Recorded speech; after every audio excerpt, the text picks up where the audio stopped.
Alright guys, a quick one. Here, I'll detail how to check Apple AirTag serial number. So if you have an AirTag and you want to check the Apple AirTag serial number, then here's a video for you. So if at the end of this you found this offer informative, please don't forget to like and then subscribe.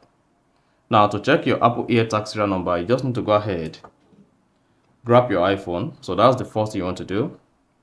Since you cannot access anything on the Apple AirTag on itself, so you can just go ahead, take the advantage of the connected application on your iPhone to check the AirTag serial number.